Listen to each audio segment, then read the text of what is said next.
Welcome to another tech video. Today we're going to be looking at an HP Zbook.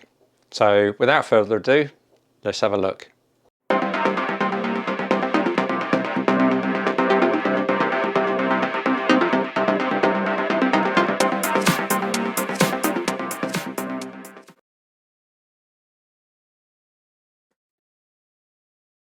So let's get into the box itself.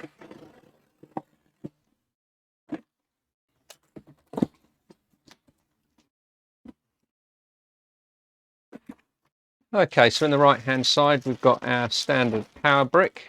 Let's have a look to see 65 watt power supply, USB type C input, power adapter input, and then our UK plug. Fairly well packaged, standard packaging. Okay, let's get the box or the device out. In here we've got our usual paperwork, our setup instructions, and 3-year limited battery warranty details. So our UK power lead just plugs into the power brick like that. And then let's have a look at the device itself. Not a fan of this packaging. Keep saying manufacturers should stop using plastic bags.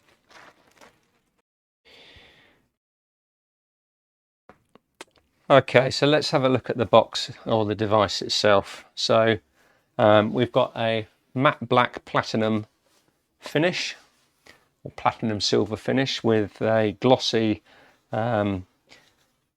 chiseled out Z on the front, so that looks like the matte finish has been applied over the top, but looks really good. Exceptionally thin, really thin. Nothing on the bottom. Let's have a look on the bottom. So we've got our, looks like our intake grill here, and we've got our 2 riser blocks all the way across the bottom, so this device is designed to be stood on a flat surface. Let's have a look at the connectivity around it. So we've got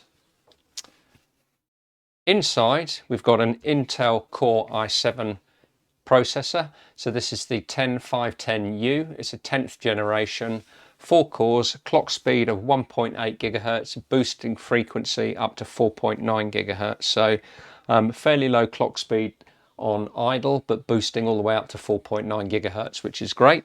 It comes with 16 gig of DDR4 memory, and it's a SODIMM 260 pin memory running at 2666 megahertz, and it's got 2 slots. Has a reported maximum of 64 gig. However, you can probably put more than that in there, but the manufacturer's recommendation is 64 gig. And I presume both of the 2 slots will be already pre-populated for us. Under the hood, in terms of storage, we've got 512 gigabyte M.2 size 2280 NVMe drive, and the graphics, it's got dedicated graphics, Nvidia graphics, and it's the Quadro P520 4 gig memory on that. Reportedly comes with a backlit keyboard, numeric keypad, and let's talk about the connectivity around the side. So no USB 2 ports, which is fantastic, and USB 3 ports. We've got one USB 3 port here as 3.0 and another USB 3.0 port over here, and then we've got 2 USB type C ports, which is great. We've got our HDMI output here and our power adapter over there.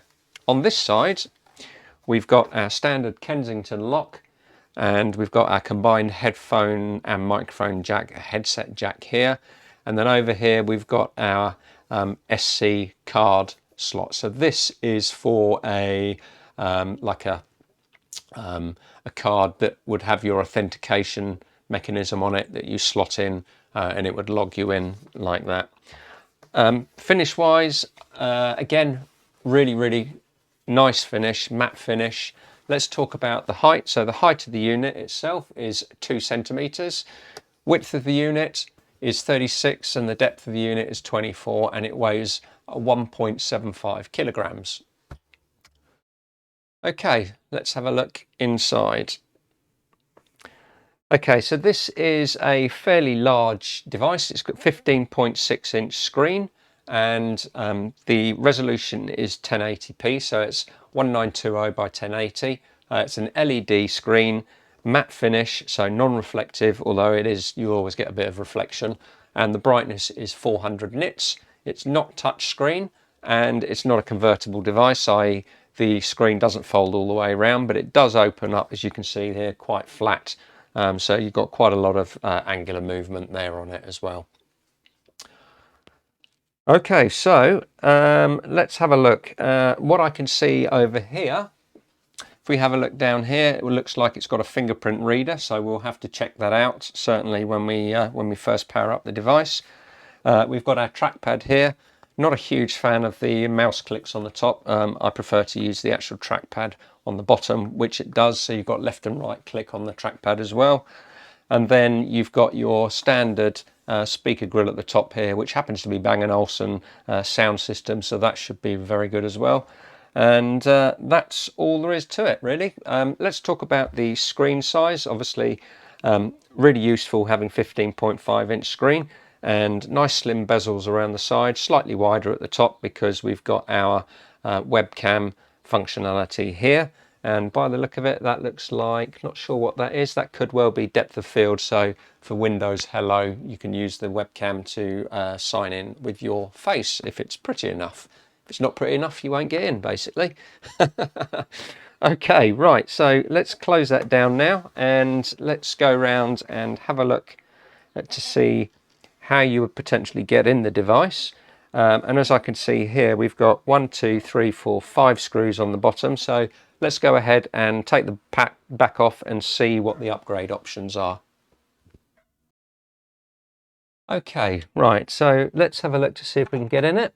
So we're going to remove the screws around the cover. I've taken my gloves off for this. Obviously you can't feel anything when you've got gloves on, and it gets a bit trickier to get into the unit.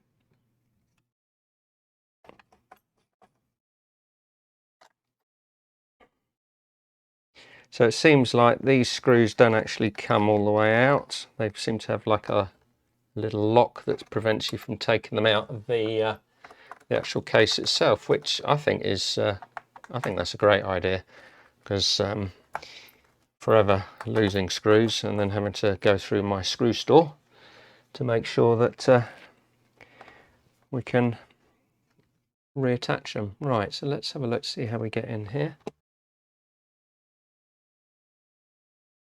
Okay, so yep, sussed it. So to get into it, you want to go in via the back, because you can just lever that up, and then the back will just unclip, hopefully. Let's just get our spread around the bottom there. There we go. Okay, so the first look inside for us are one of these units. So let's see if we've got any expandability in here. And again, what we were talking about earlier with the RAM, be useful to see whether it's 2 slots or 1 slot populated. Okay, wow, so that is a stunning layout inside. Really, really impressive. Let's have a look to see what we've got here. So we've got our standard cooling fan here. Looks like the exhaust is through the back grille here. Looks like we've got our speakers, got some speakers at the back by the look of it. Under here looks like a heat spreader over our VRMs by the look of it, so that will be useful for cooling. Under here, not sure what's under there, but I presume, yes, that looks like it's either, I think that's the RAM that's under there by the look of it. So see how you get that off. I'm not going to take it off personally, but I think the memory will be under there.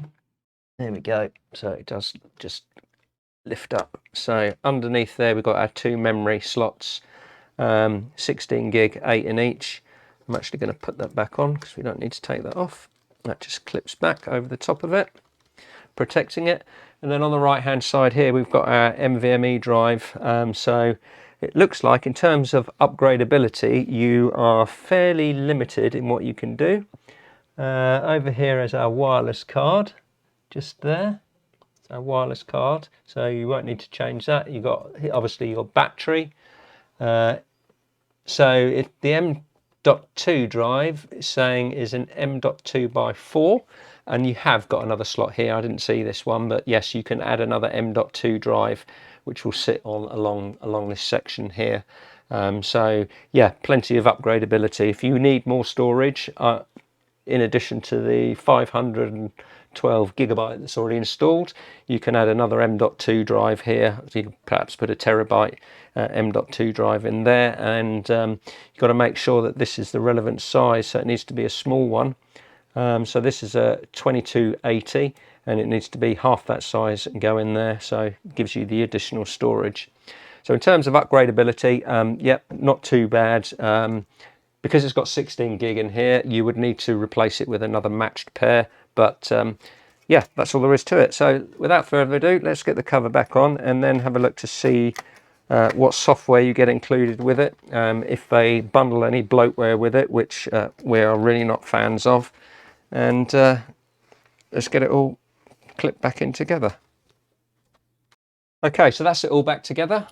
Next we'll just give it a bit of clean up, get all the fingerprints off it, and have a look inside. Okay, so I've just dimmed the lights a bit so we can have a look at the backlit keyboard. As you can see, all seems to work without any problems. And that's now booting up. TCO certified. Say hello to a more sustainable product. Okay. Well, I'm not sure what that means, but I guess they made it out of recycled stuff. Or, no, don't think so, but let's have a look. Okay, well, at least they're doing the right thing. It's a step in the right direction. So I'm going to close that down. Go back to continue our setup and what we were here for, which was to have a look to see what sort of bloatware we get on the system. Thunderbolt control center just got installed. Okay, so those two Type-C ports, they're Thunderbolt ports, which is even better. I wouldn't have expected anything less, to be honest. I don't know why I didn't think they were Thunderbolt, but yeah, two Thunderbolt ports. So let's get the Windows update underway.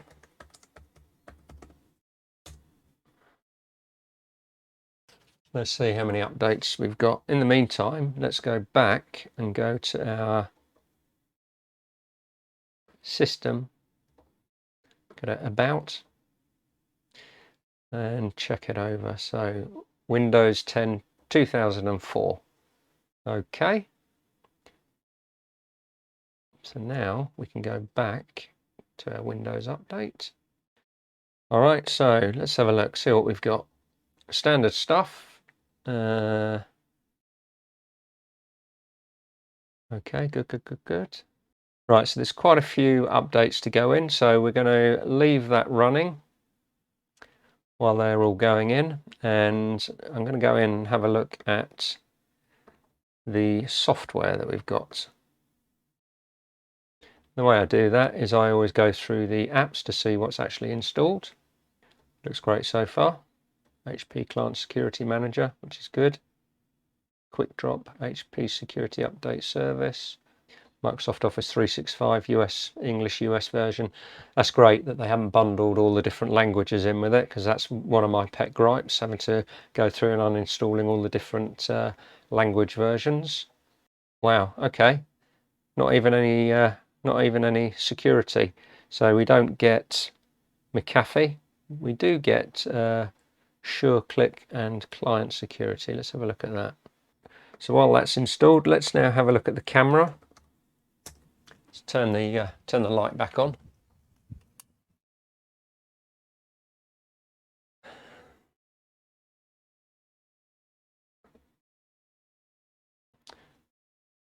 Okay, so that's obviously installed in the driver. As you can see there, the colours were a bit washed out, but now looks good. Got face track on there as well. HDR mode, HDR auto mode. Seems to be sort of some smoothing around there, which looks a bit weird, but on the whole, pretty impressive. Let's go in there and see what size it is. So it's a 720p, 0.9 megapixel camera, and the video quality 720p again at 30 frames a second. So yeah, I'm fairly sure manufacturers should be bundling 1080p cameras in their systems now. Anyway, that's it. I like the background that we've got going on here. That's quite impressive. I have to admit the colours and the blacks, if you look at the black here, completely black, and all around the side, the black background as well. So really impressed with that display. And let's now go back to our update. We'll let this finish and then we'll get this prepped up for our client, and we shall finish the build, get all the updates installed, install the various pieces of software, and that's about it. If you found that video useful, give it a thumbs up. Don't forget to subscribe to the channel. If you've got any comments, leave them down below and we'll get them answered. And just want to say thanks for watching, and we'll see you in the next one.